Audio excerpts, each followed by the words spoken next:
Unfiltered, Nobel-winning economists warn that America is breaking the very rules that made it rich, closing off innovation and driving talent away. Cuba teeters on the brink as blackouts, hunger, and mass migration sweep the island. Marc Maron drops the mic after 16 years and 1,700 episodes, ending WTF with one final conversation with Barack Obama.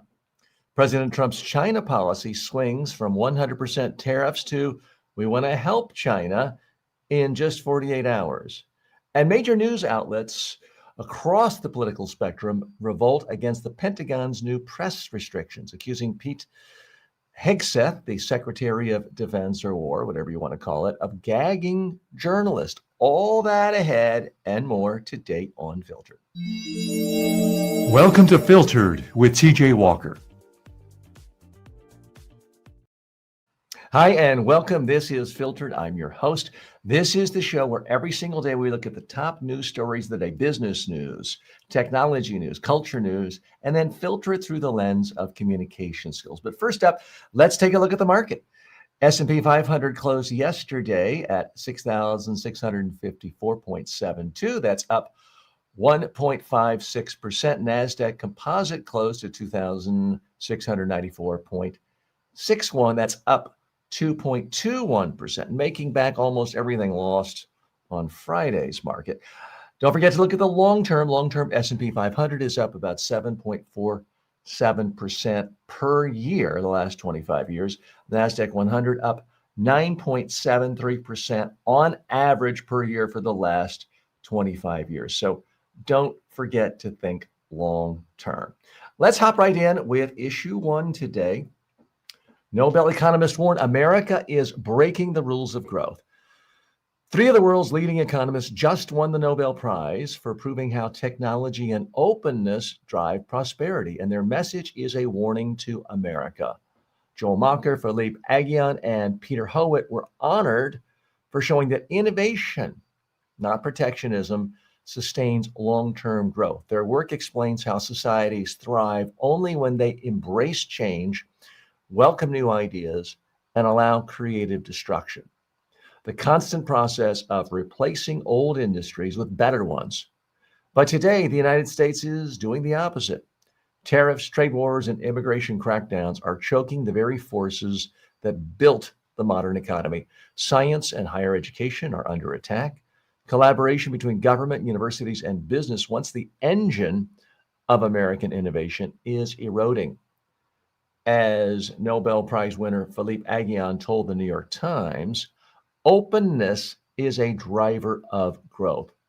I'm not welcoming the protectionist wave in the United States. So what's the real message of the Nobel Prize for Economics going to these three guys? It's, hey folks, wake up. America is sowing the seeds of its own destruction. You want economic growth, you have to bring in new people. Immigration is good. New minds, good. Lots of spending on university research and academic research. That's what fuels economic growth, and we are chopping it off at the very base. Let's go a little bit deeper here. So it's fascinating to me every time I see it, but if you ever look at the history of economic growth for the last 1,000, 2,000, 3,000 years, it looks like a flat road, and then 200 years ago, it's almost straight up. Now, here we are living in our own time, and day to day, month to month, even year to year, things go up 4%. It's hardly discernible. But when you look at the context of history, it's astronomical growth. We are so much better. I mean, let's not forget, for most of human history, most people lived in basically extreme poverty. Famine killed you. Most people had certain periods of their life where starvation was the norm. This is most of human history. That all changed with the Industrial Revolution, technology, things like the steam engine, railroads, modern farming technique. It all changed.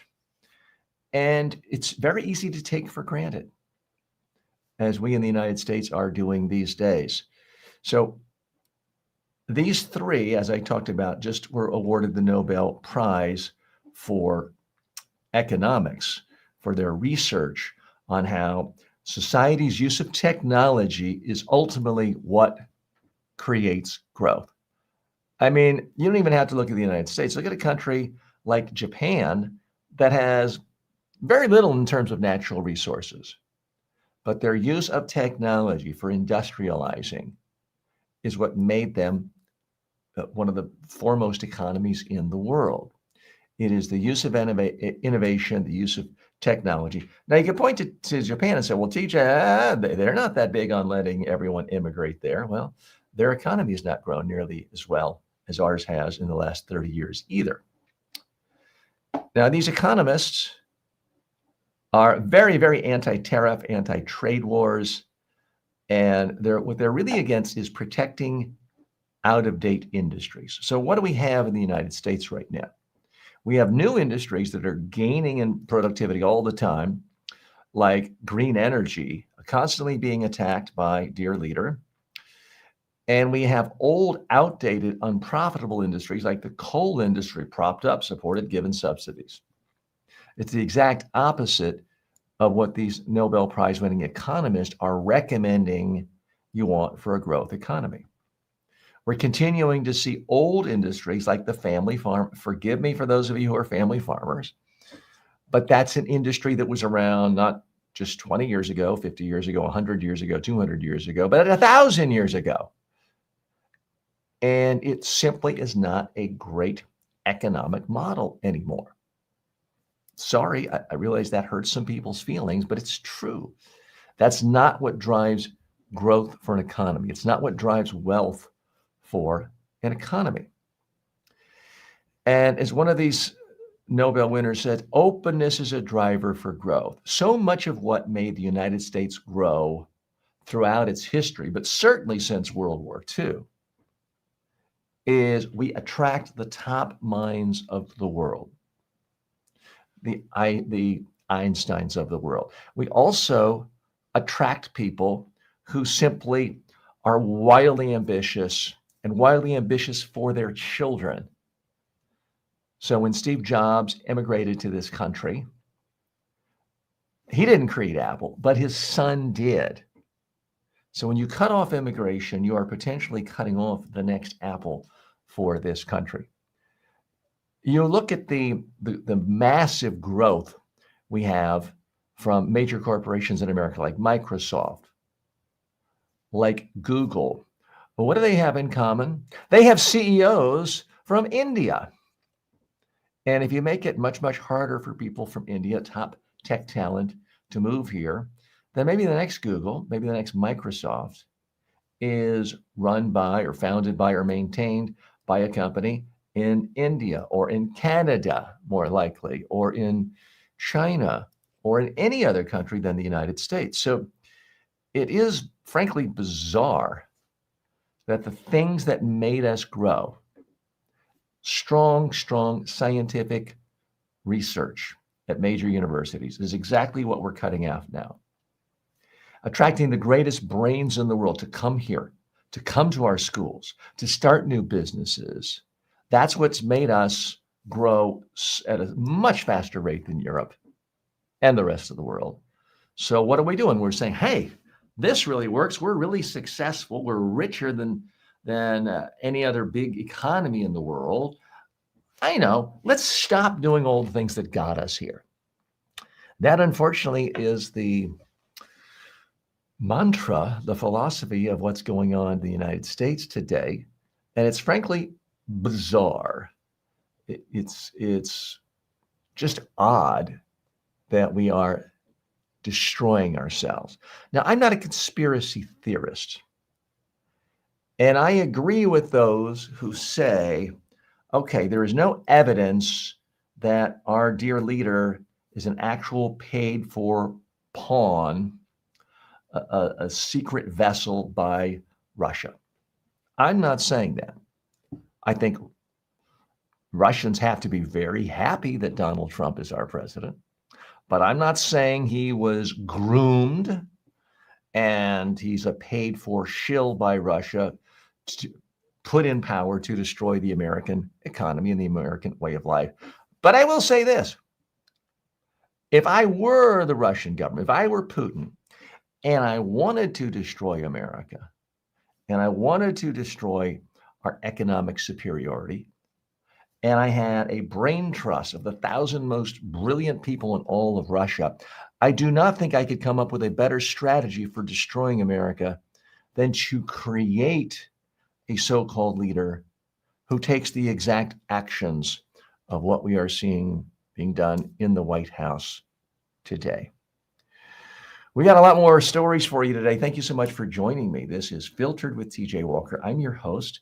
I come to you every single day right here, analyzing top stories of the day, and then filtering them through the lens of personal development, communication skills, so that you can be more successful.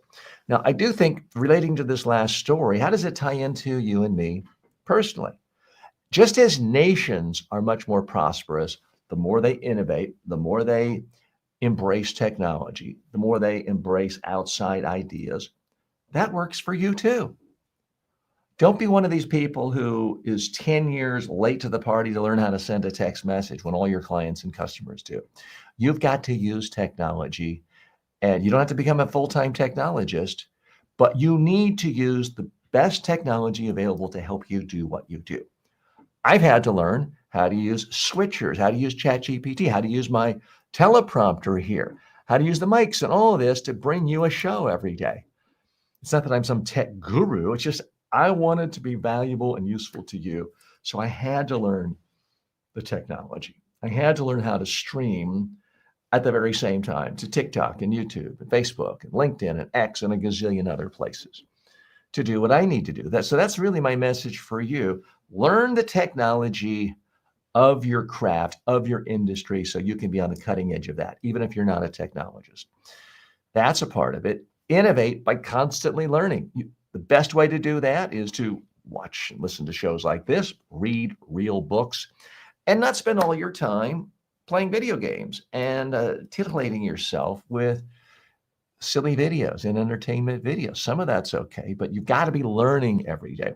Finally, expose yourself to people who don't think like you. It works for nations to create greater domestic product. It works for individuals too.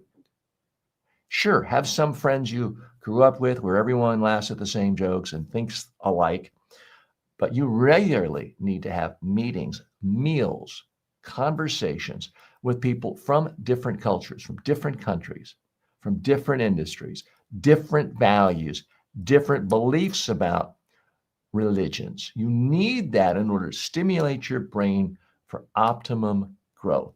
What's good for nations is, in fact, also good for individuals attempting to grow their own personal economy. More in a moment. Filtered is brought to you by the following.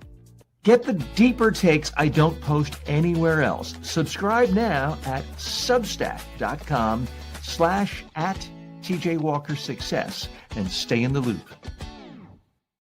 For years, people have asked how they could get one-on-one coaching from me inexpensively. Well, now you can, anytime, anywhere with the TJ Walker AI clone. It's like having me in your pocket, ready to help you prep for a speech, polish a pitch, or calm your nerves before a big meeting. You talk to it, it responds like I would, based on my real-world coaching of thousands of leaders and communicators. Check it out at tjwalker.ai.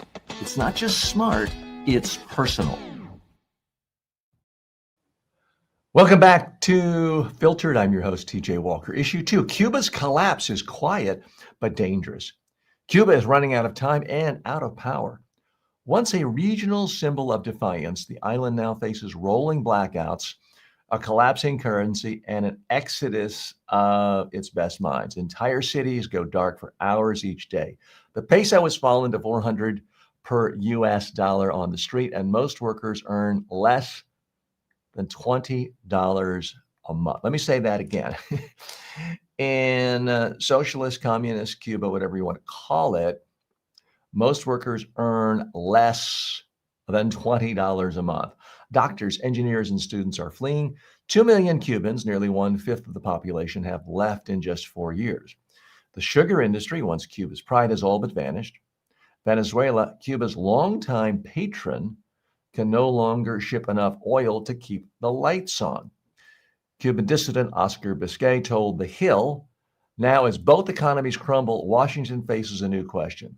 What happens when a failed state sits just 90 miles from Florida? Okay, what's the real message here? Cuba is crumbling. We might see millions of Cubans flee on boats, rafts, old tires, trying to get any place other than Cuba. And the irony, of course, is when we see this collapse of socialism in front of us, in our own Washington, D.C., we see socialism as the dominant policy, buying stakes in Intel, telling U.S. Steel what to do, trying to extort companies saying, give me a piece of this.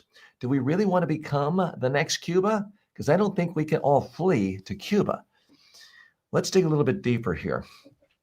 So Cuba is nobody's idea of a paradise for the last 60 years.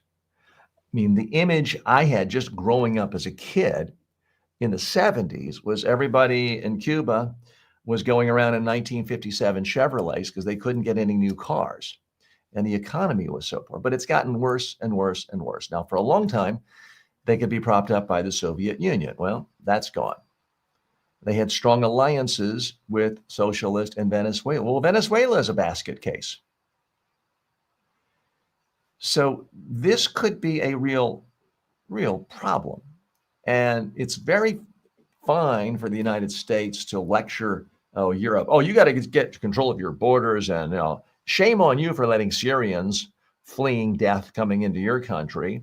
It's easy to say that for some, but what are we going to do if all of a sudden there are essentially millions of Cubans starving to death, fleeing the country, building any kind of sailboat, powerboat, a raft with chicken wire and tires floating to the nearest coast of another country, which, in case your geography is a little rusty, is Florida in the United States.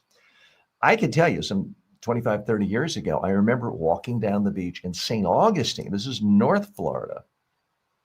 Walking along the beach, and there was a raft, clearly from Cuba. It looked like it had a couple of old doors, plywood. It had chicken wire, and it had old tires.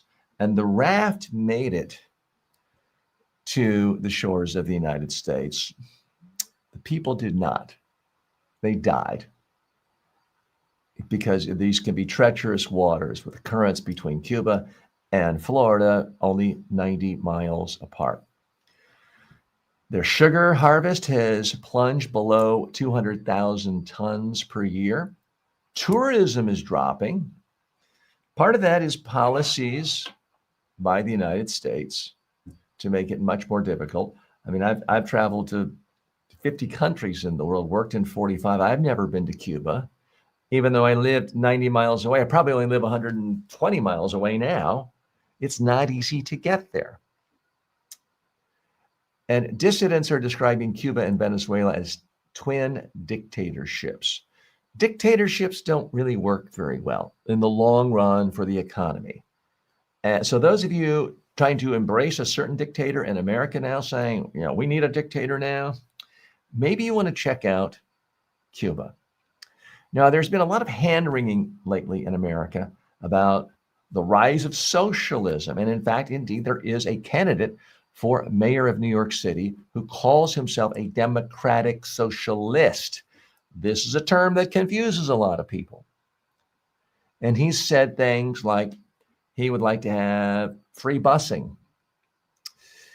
And that has caused shock and horror with a lot of people. The very same people who are shocked and horrified at Zoran Mamdani, the Democratic Socialist candidate and likely to be the next mayor of New York City, as far as I can tell, think it's perfectly fine for our administration in Washington not to just talk about something free, but to actually socialize large chunks of our biggest industries. to have the government picking winners and losers, to have the government saying, I want 10% of Intel. I'm going to tell U.S. Steel what they can call themselves. I'm going to take pieces of smaller companies. I'm going to have a deal for me. I'm going to put together who can own TikTok as long as it's my buddies who share my same political values. So, folks, this is exactly what dictatorships do. It's what destroyed the early economy of Russia as it broke away. It had a chance. It had a little window there for a while after they threw off the shackles of the Soviet Union and communism, but they quickly devolved into dictatorship where it was about crony capitalism. And unfortunately, the difference between crony capitalism and socialism, it gets smaller every day. One sort of morphs into the other. So if you don't want the United States to become the next Cuba, my urging to you is focus on where the real socialism is actually being implemented. The mayor of New York City cannot single-handedly nationalize the entire Wall Street industry. Not going to happen in a million years. But what we are seeing now is the power of the White House is, in fact, nationalizing parts or all of the entire industries. And if you are like I am and you're not a fan of socialism, that's where you should focus. If you actually look at the policies of Mamdani, they're pretty mild and tepid. Now, I have not endorsed him on this show, but one of the things that's gotten him so much vitriol is he's offering to give people free buses across town. Like that's going to be the end of the world instead of paying the, $2 to get on. You know who else did this? Who gave free transportation to citizens of New York for a major leg of public transportation? Republican Rudy Giuliani. That's right. He turned the Staten Island ferry, which you had to pay for during his term, and he said it's going to be free for everyone. Somehow I don't remember everyone saying Giuliani is the worst socialist in the world. He's going to destroy New York, and we all have to move out of New York. I don't remember that happening. In fact, New York was, crime was much higher in the 90s during Giuliani's term, but it was headed in the right way. The city got cleaner every day, which is in fact why I voted for him for re-election when he ran for re-election in the late 1990s. So let's keep this in mind. To clarify, to sum up, socialism, bad. Point 2, look at what people do. If they're actually socializing industries and have the power to have government take over huge swaths of the private sector, that's what you need to focus on. Not somebody creating one grocery store in a community that no one can get to any other grocery store in less than a half an hour. So let's focus on real issues, friends. Socialism is a real problem.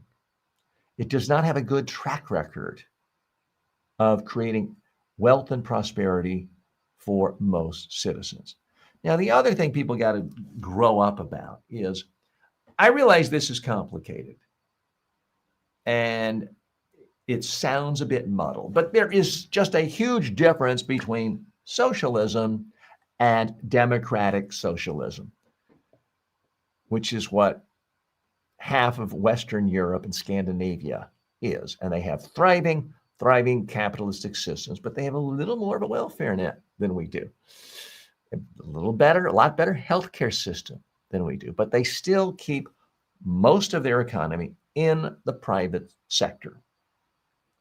Okay, we're going to move on to issue 3 in just a moment. Don't go anywhere. We'll be right back after this break. Want to advertise here? You better be legit. No crypto, no junk food, no supplements. Go to tjwalker.com/advertise. Most people can't afford a full-time coach. And even if you could, good luck finding one who's available when you need them. That's why I created the TJ Walker AI clone. It's built on my 40 plus years of real world coaching and training. You get my exact advice, style, and frameworks instantly. Ask it how to handle a tough question, get feedback on your elevator pitch, rehearse your next big talk. This is the next generation of communication coaching. It's smarter than an app, more personal than a course, and always ready. Start using it today at tjwalker.ai. You'll wonder how you ever did without it. Want to advertise? Okay, welcome back. We're going to dive right into story 3. Marc Maron drops the mic and an era ends. 16 years, nearly 1,700 conversations, and now WTF with Marc Maron is officially over. Maron, age 62, says it isn't drama, it's just closure. He and producer Brendan McDonald built a garage-born show into a cultural staple that redefined the intimate interview. The final episode brings things full circle with Barack Obama. That was the final guest. Obama visited originally back in 2015, and if you recall, that was a big deal for someone of his stature to be on a podcast. That was back when podcasts were considered, really kind of low end and tacky. This time they talked legacy and moved on from Obama's office in Washington. The show's impact is hard to overstate. It set the standard for vulnerability, candor, and real conversation that helped launch podcasting's first golden age. Maron will keep creating. He does stand-up, film, and more, but the garage era is done. He once joked he'd released the Kraken of guy pod culture. The truth is, he released a standard, honest tape, no gimmicks, and a host who actually listens. If this is the end of an age, it's also proof that one comic's curiosity can change a whole medium. So what's the real message here? Marc Maron is ending his podcast. He needs to go down in history as the founding father of the modern podcasting movement. He is a true innovator. He took something that was considered kind of low class and made it beautiful, made it special, made it have big impact. Thank you, Marc Maron, for your service. Let's dig a little deeper here and why this fascinates me. Now, if you have studied Marc Maron's history, and I've read his biography and read other things. I am a bit of a fan. I've watched his comedy specials. He was kind of down and out. I mean, his career was really up and down, drug problems and relationship problems. He started this show at a time when things were not that good for him. It became sort of his own personal therapy. He did it for the love of it. He did it for the joy. He wasn't making any money at the beginning. He did it because he loved it. It was sort of his own therapy, in addition to other therapy he does. So he's been very candid about that. And he grew it into something profoundly meaningful. Let's look at the facts. 1,700 episodes, basically did 2 a week for the last 16 years. His average audience, according to some reported estimates, 400 to 450,000 downloads per show, over 600 million total downloads. The estimate on his ad revenue is $3 to $6 million annually. Now, if you ever see him, he looks like this almost lower middle class guy shuffling around a house that doesn't look that glamorous, a couple cats, things are kind of messy. He's made a lot of money. I don't think that was his main agenda, but that has given him power, authority, control over his own destiny, and it's given him the clout to pick and choose projects. So he's not retiring.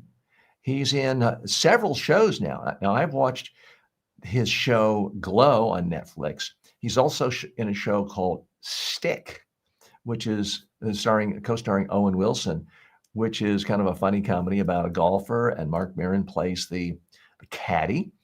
So this show has given him the visibility to be really attractive to a lot of Hollywood producers and media executives.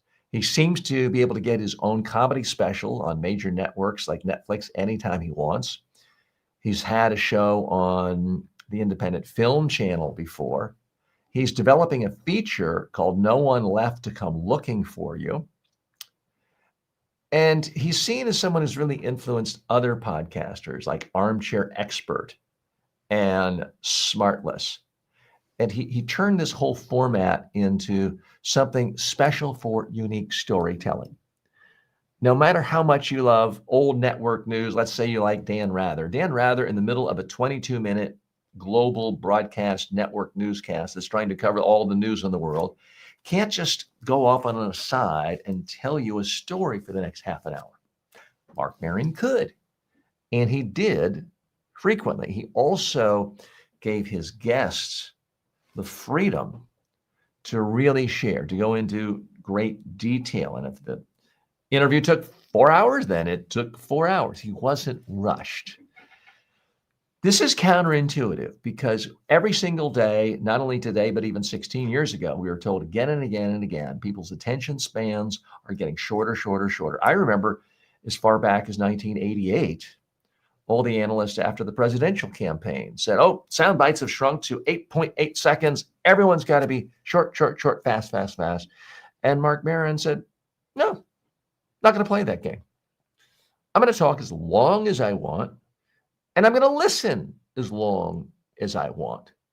And if you don't want to listen to all of it, that's okay. That's okay. That was his message. That was his mantra. And it worked spectacularly.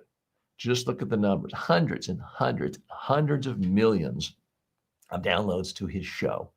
Listen, and he's able to go out on his own terms on top. The other thing is people don't really recognize, he could start the show again tomorrow. He could do a couple movies, write a couple books, do a few more TV series, and say, you know what, that's fun, but I don't want to get up early and go do makeup and have to spend an hour and a half showing up at a studio in Burbank to start my day. I'd rather wake up when I want to, not put on any makeup, and just talk to interesting people. So I would not at all be surprised if, 1, 2, 3 years from now, Marc Maron starts another podcast. So I would not rule him out. What's the real lesson for you and me? I think it's really about embrace technology, learn new technology. I know a lot of comedians, Marc Maron's age, and he's my age. I know a lot of people my age who even 15 years ago would just say, one in particular, a very well-known New York City comedian and talk show host, who would frankly be a great podcaster, used to be on WOR radio, told me once over a dinner, TJ, I don't have enough technology skill to use a can opener. He never bothered to learn how to plug in a microphone to a computer and hit the record button. And it's his loss, but it's also the world's loss. Marc Maron, as far as I know, does not have a PhD in computer science or technology. And yet he taught himself how to do this. He invested some time and money working with a producer, and he made his show. He said, I'm going to figure out how it works. And if it's not fancy, that's okay. If it doesn't have a lot of sophisticated editing and bells and whistles and sound effects and sound like NPR, that's okay. He just hopped in and he got a little better and he made improvements. He learned his craft and he had the patience to find an audience. Those are good skills, whether you want to start a podcast or start a business or really do anything worthwhile in your life. So my hat goes off to Marc Maron. I wish him luck with all of his future ventures, but frankly, he doesn't need my wishing of good luck. He's got real momentum now. He's got fame, he's got fans, he's got clout, he's got agents. The world is his oyster, but it was because of that initial leap into something where there were no guarantees. There were no assurances. Am I telling you, start a podcast today and 16 years from now, you'll be rich and famous? No. Who knows? Maybe podcasting's dead by then. I don't know.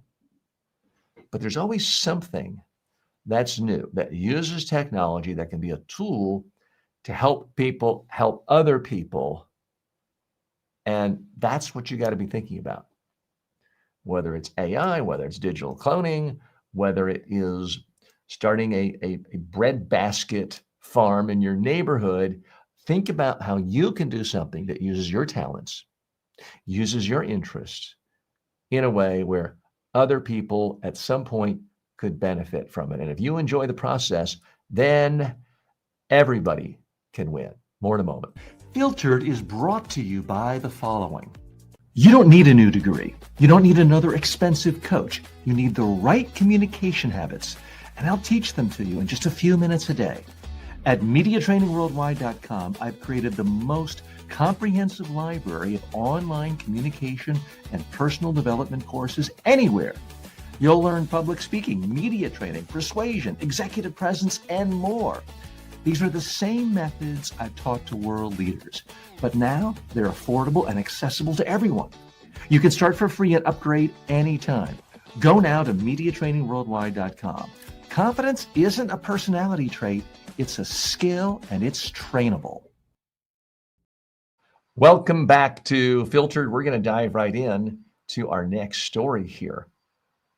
Issue 4. Trump's two minds on China confuse the world. President Trump has spent the past few days saying two completely opposite things about China, and both messages moved global markets. On Friday, he blasted Beijing's new restrictions on rare earth minerals as, quote, sinister and hostile, vowing 100% tariffs on all Chinese goods and declaring, quote, the rest is history. Then, just 48 hours later, he reversed course, calling President Xi's actions merely, quote, a bad moment, and posting. The mixed messages revealed an internal tug of war between Trump's hardliners and deal makers. Treasury Secretary Scott Bessent tried to calm markets, predicting a resolution before the November 1st tariff deadline, while Vice President J.D. Vance praised Trump's friendship with Xi, but warned China not to respond aggressively, as one analyst told the Times. So, what's the real message here? The idea that the leader of the largest economy in the world, the United States, or soon to be second largest economy, can just one day say black is white, and the next day white is black. Next day, massive tariffs, 100% tariffs. The next day, oh, kind of kidding, I still love you. And people can just swivel their necks around and not get whiplash is crazy. It's time for more people to point out this is crazy stuff. It has not broken the economy of the United States or the world yet. But how much longer can this crazy mixed messages revolving around the carousel, how much more of this can we take before the whole system is broken? Let's dig a little deeper here. So this is truly bizarre. Now, listen, no politician is 100% intellectually honest and consistent.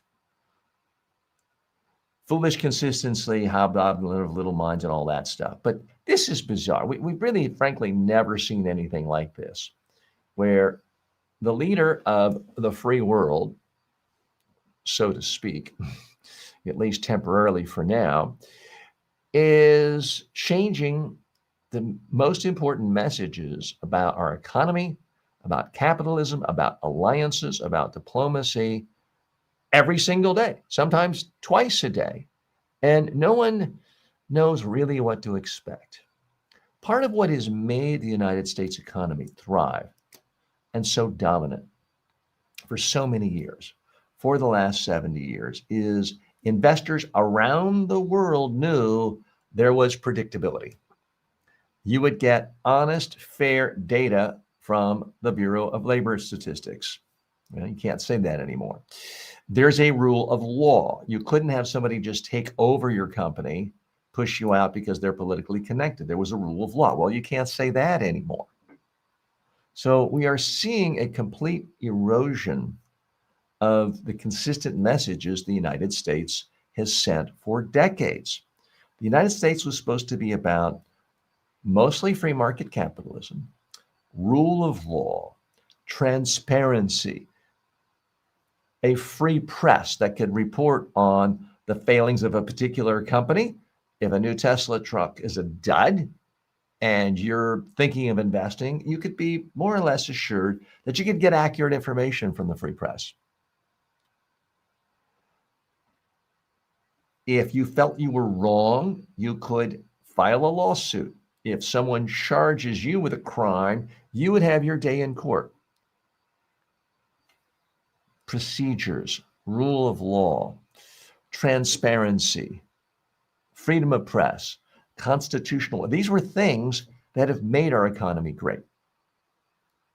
They were reliable. It didn't matter if you were a Republican president, a Democrat president, or whatever, although we've only had those two in the last 70 years. Other countries, other investors around the world saw consistent messages. And now it's every other day. We hate China. We want to completely block you. We don't want any trade, 100% tax. We essentially want to make it impossible for you to sell your stuff here. And then the very next day, oh, but we like rare minerals. We like that stuff. Just kidding.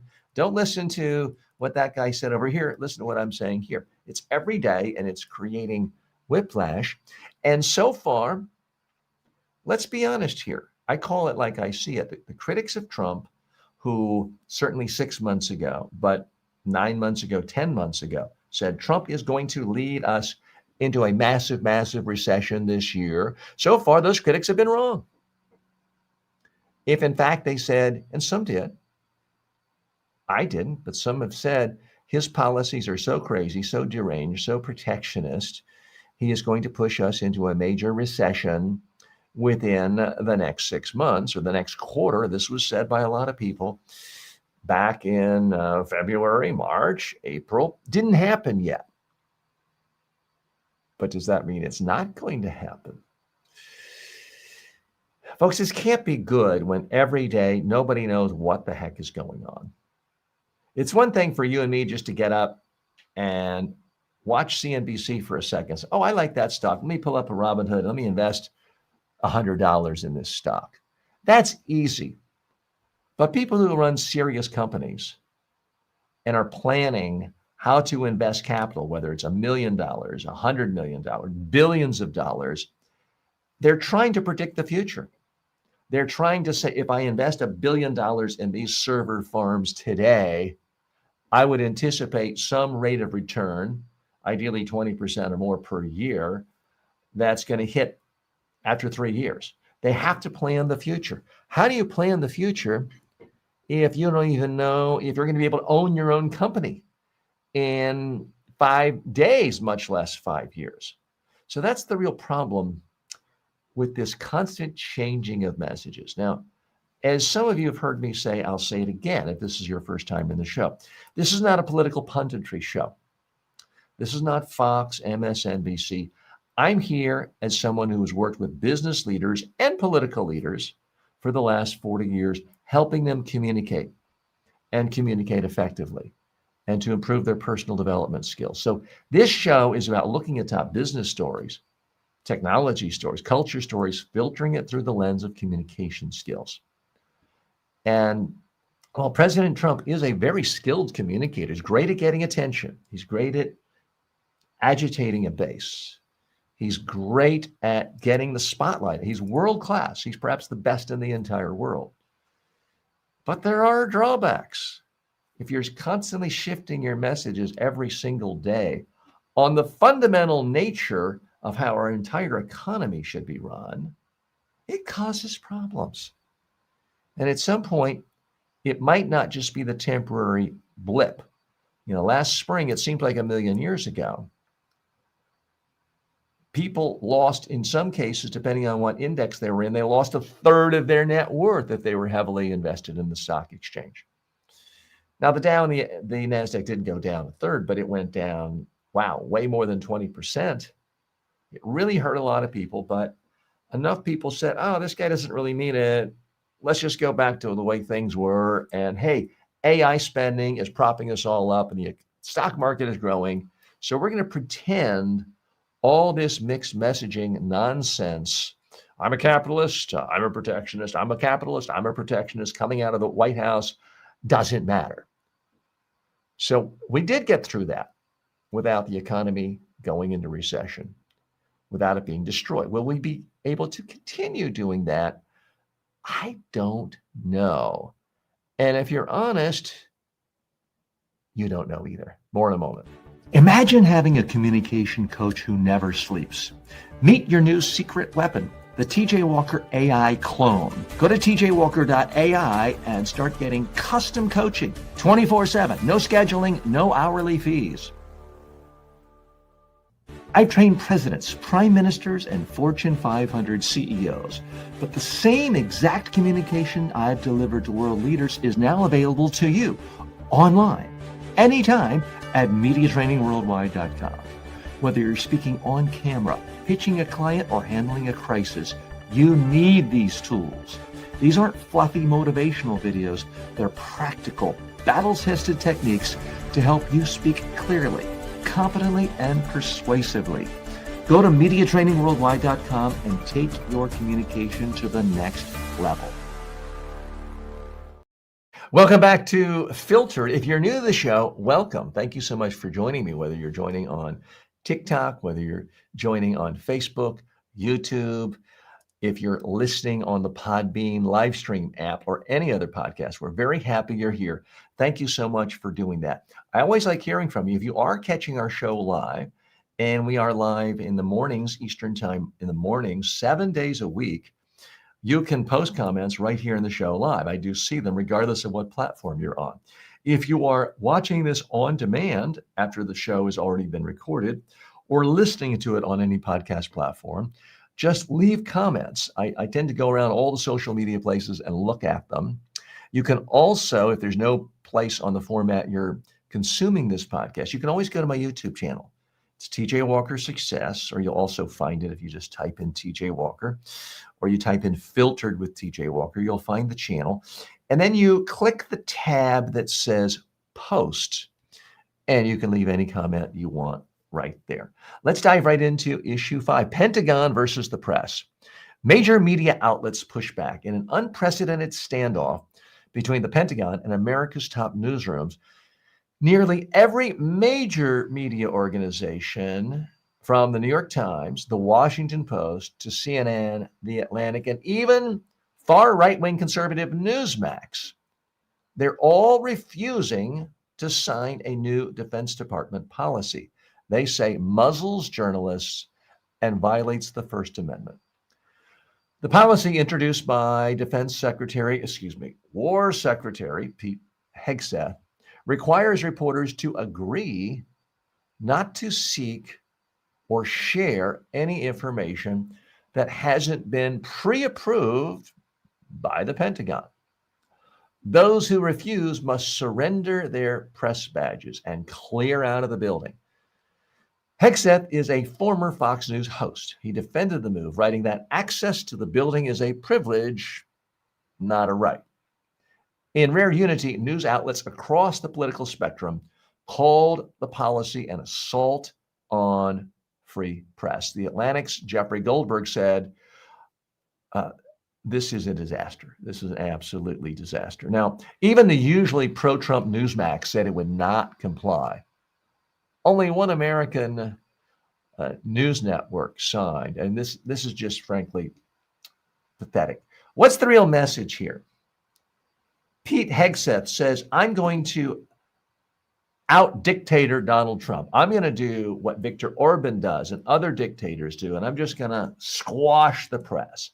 I'm going to tell them, you work for me. That First Amendment thing, it's in the garbage can. It's not news until I say it's news. That is Pete Hegseth's attempt at controlling the War Department and destroying democracy.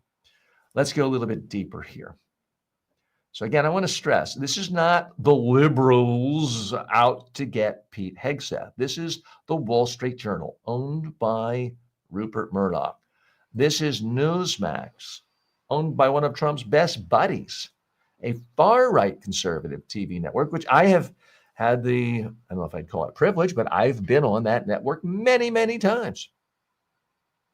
It's The Atlantic, it's The Guardian, it's all sorts of people doing it. The One America News Network, that's the name of it, they did say, oh, we'll sign on, whatever you say, boss. Hegseth's quote, it's a privilege, not a right. That is absolutely backwards. Americans have the right to hear independent journalists reporting on every department of this United States government. Not just the housing department or the Bureau of Labor, but every department, including the War/Defense Department. It is not a privilege. Privilege is you being appointed to that position. That's a privilege, especially given the fact that you have, by every common standard metric of the credentials needed for a job like this, you don't have any of them, Pete Hegseth. You have good hair, and you're willing to praise Donald Trump. That completely summarizes and enumerates all of Pete Hegseth's qualifications for the privilege he has of serving this position. Now, others have stated quite clearly this violates our First Amendment rights. Press groups say this gags Pentagon employees. I mean, this is absolutely absurd. Let's say, for example, you're a reporter and you cover the Defense Department, and 10 generals come to you and say, look, the Secretary of Defense is drinking 29 gin and tonics every morning at breakfast. He's slurring, and I'm just saying hypothetically, I'm not saying there's been allegations of this, but let's just say you are a reporter for the Defense Department. And 10 generals who are wildly respected come to you and say, look, our Secretary of Defense/War is drinking 29 gin and tonics every morning at breakfast. He's slurring his speech. He's incoherent, and he's muttering and mumbling things like, I'm going to bomb London. I'm telling everybody we're going to bomb London. Wouldn't you want the defense reporters, the reporters from major media outlets who are getting this from generals, to be able to write about that, to alert the world, to perhaps put pressure on the president to appoint a new Secretary of Defense according to the rules issued by Pete Hegseth? That wouldn't be allowed, because that would be information that was not pre-approved by the Defense Department. It's an absolute absurdity. And make no mistake about it, this is what wannabe dictators do. This is what happened in Hungary. This is what happens in Turkey. This is what's happened in Poland. It's certainly what's happened in Russia. I just finished watching Evita, the second half of Evita last night. This is what Perón did. You burn down La Prensa. You eliminate any media that can criticize you. This is this is on the first page of the dictator's playbook. And Pete Hegseth is like, yes, sir. I'm going to do anything I can to destroy our democracy, to make it easier for dear leader to become the supreme dictator of our land forever and ever. That is his message here. And frankly, I don't think he cares that every constitutional scholar in the world thinks it's illegal. He's playing to one person. He's playing to dear leader, thinking, as long as I make dear leader happy, I got a safe job. I don't have to go back to waking up at 4 a.m. on a Saturday morning to work and host the Fox News. I can have this pretend job where I get to walk around in tanks and look cool and tough and everyone salute me and kiss my you-know-what. I don't want to give up this job. So if he says I have to destroy the Constitution, the First Amendment, destroy the concept of journalism, I'll do it. If he says I've got to start arresting Pentagon reporters for doing their job, well, I'll do that too. If I got to put them in prison, I'll do that too. That seems to be his attitude. And it's frankly bizarre. It's un-American. And maybe he can get away with it short term. But at some point, people are going to wake up. And you can discount Chuck Schumer. You can discount MSNBC commentators if you want to. You can discount centrist. You can discount never Trumpers. You can discount a sane, sensible centrist like me. But are you really going to discount the Wall Street Journal and Newsmax, who've said, this is too much even for us? I don't think so. I don't think that's, there's only so much cognitive dissonance that can fit in any one brain or partial brain. That's enough on that subject. That concludes our main portion of the show. I always try to cover 5 main topics on our show, but then we have a grab bag section of each show where we look at other issues. And I'm going to make sure I don't lose my friends on TikTok. I just have to do the connection on my phone so we don't lose them. That's why you see me reaching out like that. Apologies to those of you listening on podcasts and you didn't see what I was doing. Let's dive in.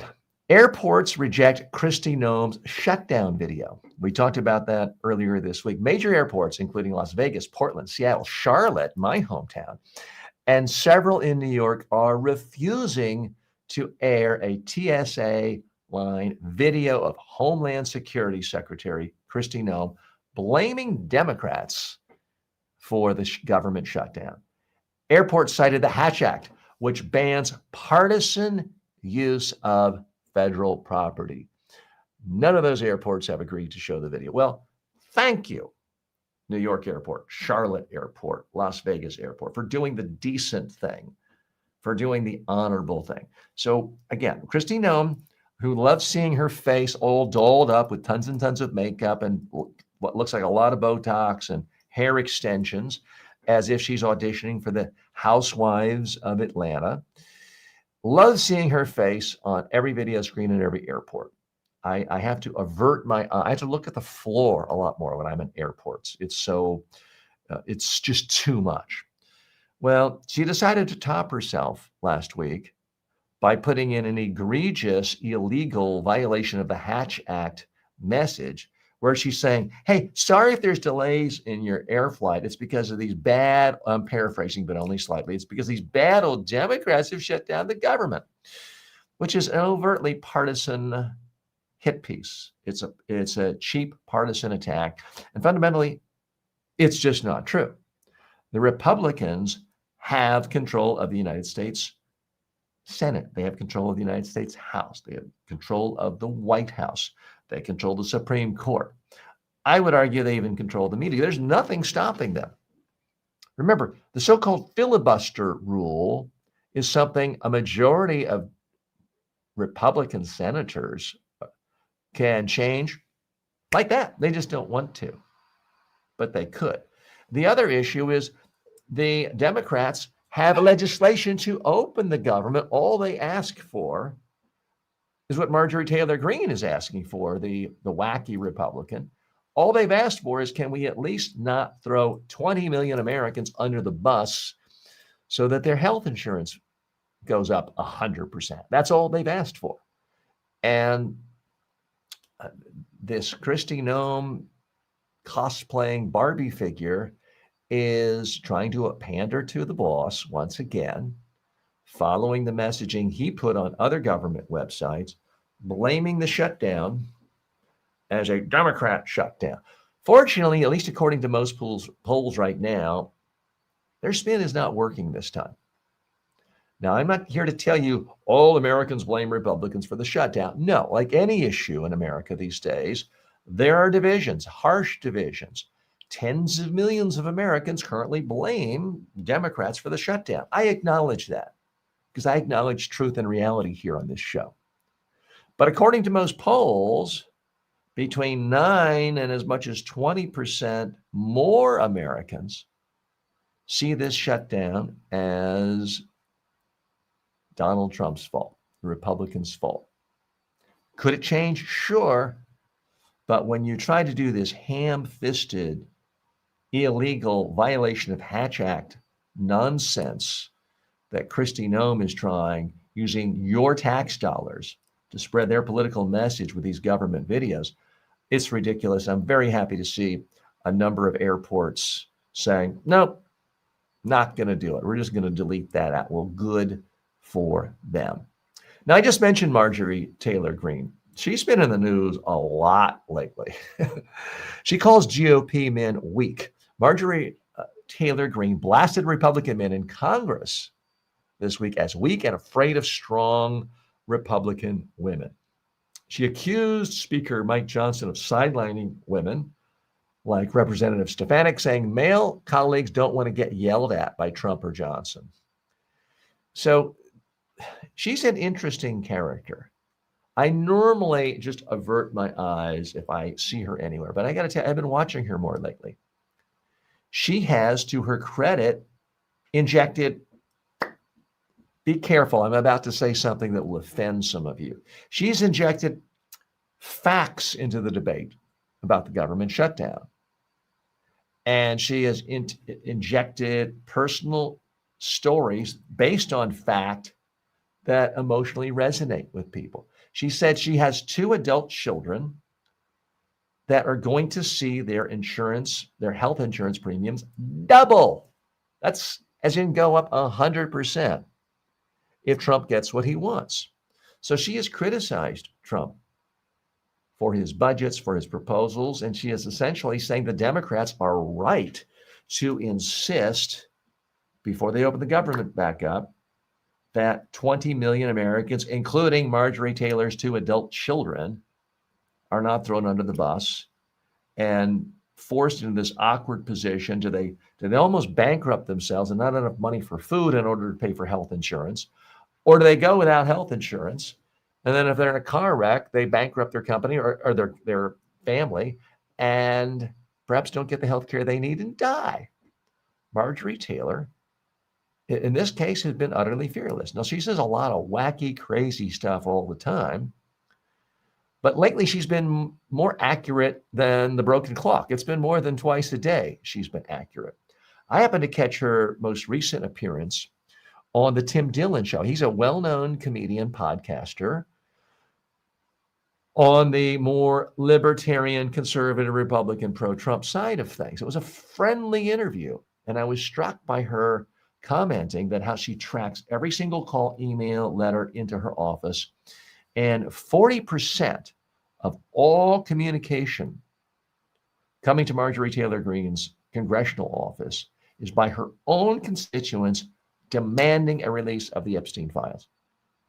And she is condemning Mike Johnson for holding it up. So, the people really want this. This isn't some liberal Democrat wish list cheap shot. This is her constituents from rural and small town, conservative, Republican, MAGA loving Georgia are demanding that this Epstein file be released. So it's not going away. And she's not been afraid to criticize. Now, she doesn't really criticize Trump for that. She's doing this common thing where anything that happens that's good, Trump gets 100% credit. Anything she doesn't like, well, it must be the people around him. So she's not honest in that way. She's still demagogic, but she's at least willing to criticize the Trump henchmen like Mike Johnson. She also points out quite rightly that it's kind of crazy that they are not going to officially swear in the new Democratic representative from Arizona who would be the deciding vote in the release of the Epstein files. She thinks that's ridiculous. So once again, Marjorie Taylor's making sense, which brings up the question, other comedians have brought this up, is, look, when Marjorie Taylor Greene is more logical and more rational and making more sense than anyone else in your party, maybe your party's got a problem. And that is the case. So Marjorie Taylor Greene, I wouldn't vote for you, but if you're willing to continue speaking up honestly like this, power to you. Let's move on to the final grab bag issue. Obama urges institutions to stop caving into Donald Trump. Former President Barack Obama told Marc Maron, remember him, we just talked about him, that universities, law firms, and corporations must stop compromising with Trump's agenda. He's absolutely right. He says integrity sometimes comes at a price. He's criticized all the colleges for dropping their diversity programs. and he's warning against the holier-than-thou progressivism. He says that courage means refusing to bend for political convenience. So I'm glad to see Obama doing this and using some of his leadership. There have been many who have accused Obama of being too silent, too quiet.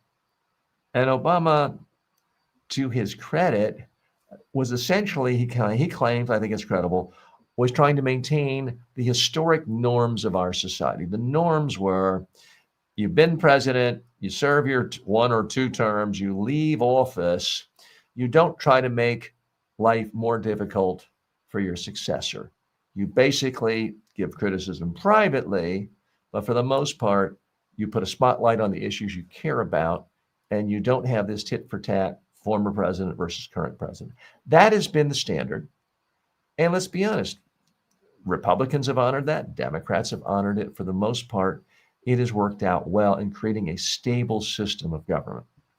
But you know what? All bets are off when you have someone doing completely destabilizing. It worked because there was a tradition of acceptance of Republicans and Democrats that certain things are sacred. The rule of law is sacred.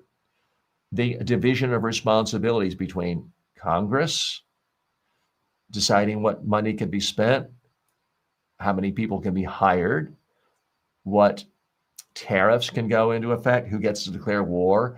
There was agreement on division of labor, so to speak. Separation of powers is the fancy way of saying it.